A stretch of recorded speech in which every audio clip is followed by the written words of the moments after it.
Salam sejahtera kepada saya Flexi Joy anak Billy, no metrik 20 DPM 19 F2018 dan ahli kumpulan saya yang lain iaitu Lily Elizabeth dan juga Clarice Natasha.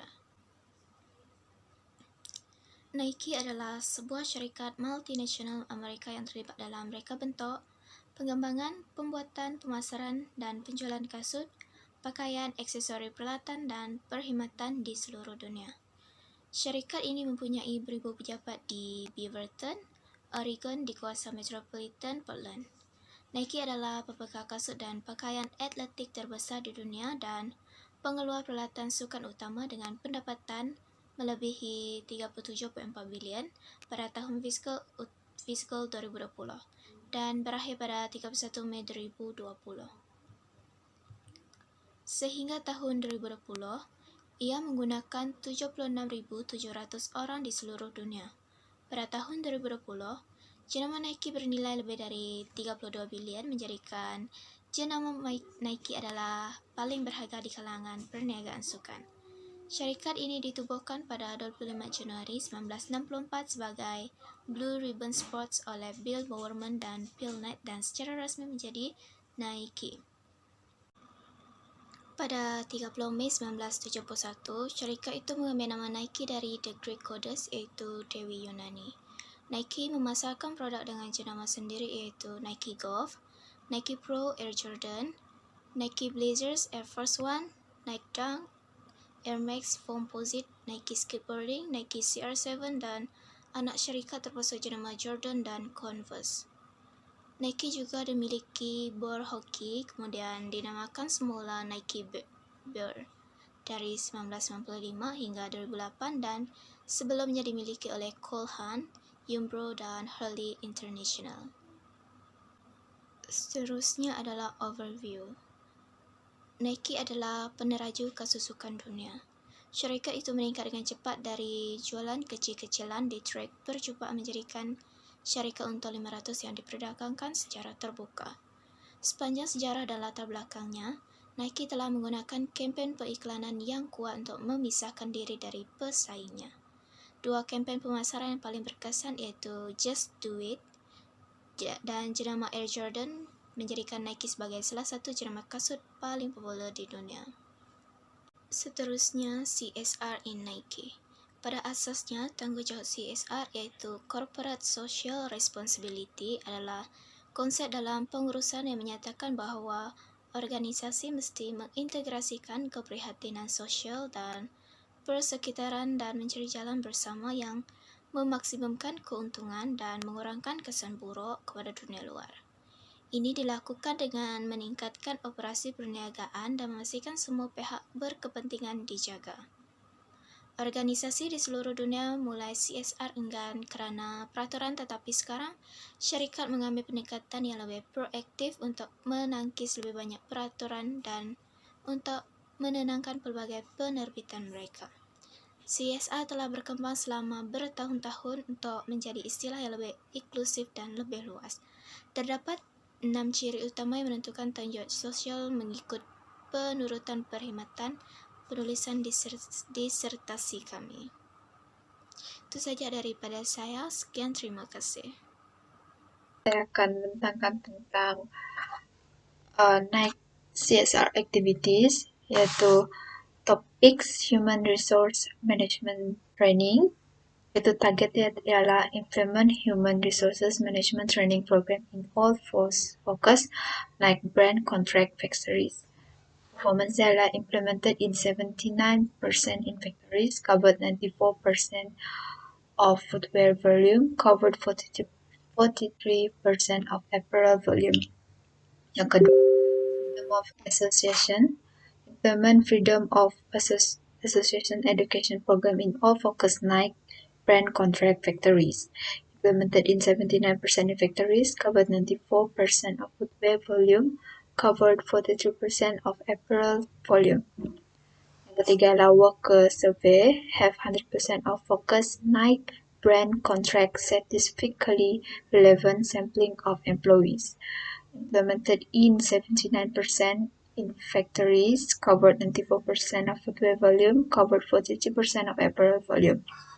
Yang terakhir adalah collaborations, promote multi-brand collaboration on improving working conditions in the global supply chain, covering 30% of factory locations. Shared 39% of Nike FY11 audits through Fair Factories Clearinghouse. And then 6R activities yang seterusnya adalah Nike invest e-sport gamers in South Korea. Jadi tim yang diorang sponsor ni ialah T1. Diorang adalah gamer daripada South Korea. The sponsorships will see all T1 athletes wearing Nike footwear and apparel uniforms during competition. Maksud dia di sini adalah member daripada T1 ni, e-sport gamer ni, diorang akan pakai semua footwear, something macam dari atas sampai bawah itu, dari baju, seluar dan kasut diorang tu semua adalah Nike apparel uniform. And also uniform untuk diorang pakai time gaming juga ada logo Nike di sana. Jadi di sana diorang dapat tunjuk yang diorang tu adalah kena sponsor oleh Nike. Dan also Nike will also create training programs designed to enhance the athletics capabilities of T1 players and team based on its sports research, facilities, and athletic training program. Maksud dia di sini adalah dekat building T1 tu, diorang ada satu program di mana setiap satu hari dalam setiap satu minggu tu, diorang cover satu program untuk exercise untuk gamer ni sebab diorang perlu screen hadap komputer, lab PC hari-hari lah 24 jam macam tu. And also the training programs will implemented at training facilities within the T1 headquarters in Seoul, which is scheduled to open early 2020. Dan maksudnya sekarang dia sudah open lah. Dan semua atlet sana pun diwajibkan untuk training setiap minggu. Nike believes this will allow professional e-sport players to develop their athletic capabilities, including physical and mental strengths, to help them become better gamers. We are interested in understanding and learning more about the relationship between improved physical fitness and athleticism as it relates to gaming, said Brent Hurst, marketing director at Nike Korea. This athlete has unique skill sets that we believe we can help improve through tailored training method. Jadi apa yang saya tahu tentang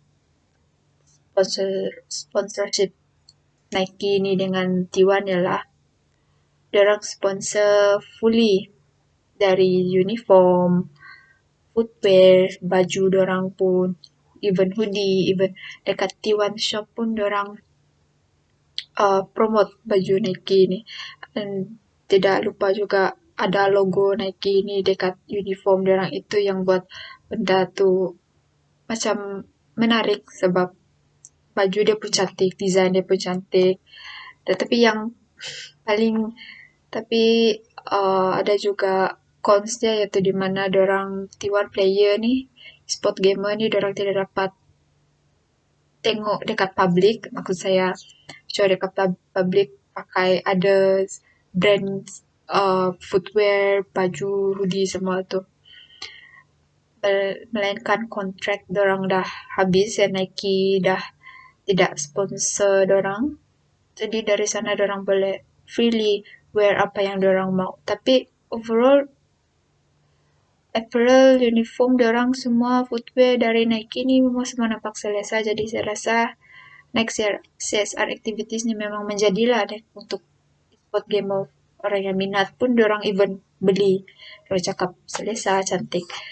Itu saja daripada saya, Clarice. Sekian, terima kasih. So I'll continue for my part is Nike CSR achievement. Before that, I'll introduce myself. My name is Lily Elizabeth. My matric card number is 20 DPM 19 F 2023. So this is Nike CSR achievement in 2020. The company committed to investing at least 1.5% of its PTI pre-tax income to drive positive impact in communities worldwide. In 2020, the company exceeds in target by investing 1.9% of its PTI. Nike investing 89.8 million to drive positive change for kids and communities around the world. And in FY20, Nike employees continue making a positive difference in their local communities by supporting 3,100 organizations globally. In 2019, on Giving Tuesday alone, more than 1,800 employees from 16 different countries donate more than 3.8 million to over 1,100 organizations in single day. An increase of 85% in the total donation compared to the previous year. Apart from that, to support COVID-19 pandemic, relief and medical and social justice, the Nike Foundation matched employee donation 2-to-1 in FY20. This effort resulted in more than 5.1 million directed to 1,360 organizations, providing community support and relief effort to combat the pandemic. Okay, this is Nike CSR suggestion. First, making social and environmental conscious investment. Second, decreasing carbon footprints and climate change. Third, adjusting corporate policy for environmental benefit. Fourth, engaging in charity and volunteer activity within your community. And last is improving labor policy and embrace fair trade. And this is our conclusion. Overall, Nike has done so well in CSR and any aspect that they have done in promoting and continuing follow the new trend. They're also providing excellent service in footwear industry, and also Nike has done so well in managing financial crisis during pandemic. It is good that they still maintain their sales and position as the top seller footwear compared to the other footwear brands. So that's only from all groups. Thank you.